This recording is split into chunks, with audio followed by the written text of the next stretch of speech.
এই July August মাসে বাংলাদেশে যে যুগান্তকারী পরিবর্তন সংগঠিত হয়েছে তার প্রেক্ষিতেই আজ আমি বিশ্ব সম্প্রদায়ের এই মহান সংসদে উপস্থিত হতে পেরেছি।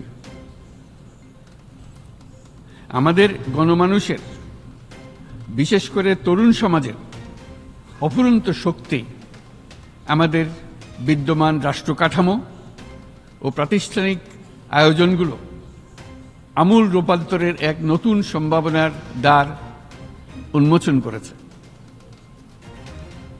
আমাদের ছাত্র ও যুব সমাজের আন্দোলন প্রথম দিকে মূলত ছিল বৈষম্য বিরোধী আন্দোলন, পর্যায়ক্রমে তা গণ আন্দোলনের রূপ নিয়েছে।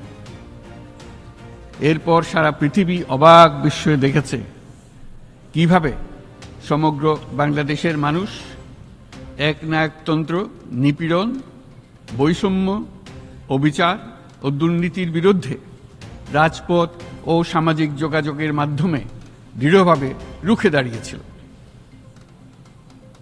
আমাদের ছাত্র জনতা তাদের অদম্য সংকল্প ও প্রত্যয়ের মাধ্যমে একটি স্বৈরাচারী ও অগণতান্ত্রিক শাসন ব্যবস্থা থেকে আমাদের মুক্তি এনে দিয়েছে। তাদের এই সংকল্পের মধ্যেই আমাদের দেশের ভবিষ্যৎ নিহিত।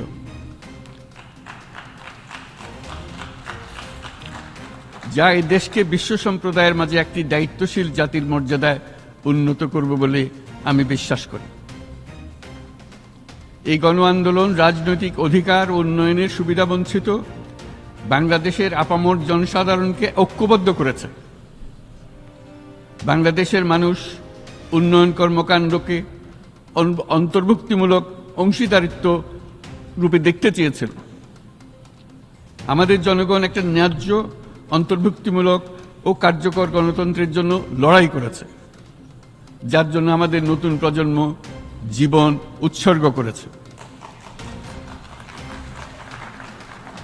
আমাদের এই তরুণরা যে প্রজ্ঞা, সাহস ও প্রত্যয় দেখিয়েছে তা আমাদের অভিভূত করেছে, সারা বিশ্ববাসীকে অভিভূত করেছে। বন্দুকের গুলি উপেক্ষা করে বুক পেতে দাঁড়িয়ে গিয়েছিল আমাদের এই তরুণরা। অবৈধ রাষ্ট্র ক্ষমতার বিরুদ্ধে প্রবলভাবে সোচ্চার হয়েছিল আমাদের তরুণ তরুণীরা, স্কুল পড়ুয়া কিশোর কিশোরীরা।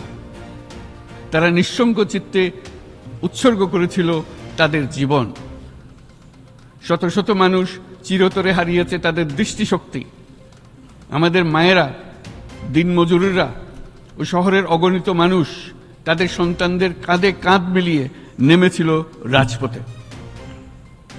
তপ্ত রোদ, বৃষ্টি, মৃত্যু ভয়কে তোয়াক্কা না করে তারা সত্য ও ন্যায়সঙ্গত আকাঙ্ক্ষার বিরুদ্ধে দীর্ঘকালব্যাপী রাষ্ট্রযন্ত্রকে পরিচালনা করার অশুভ ষড়যন্ত্রকে পরাভূত করেছিল।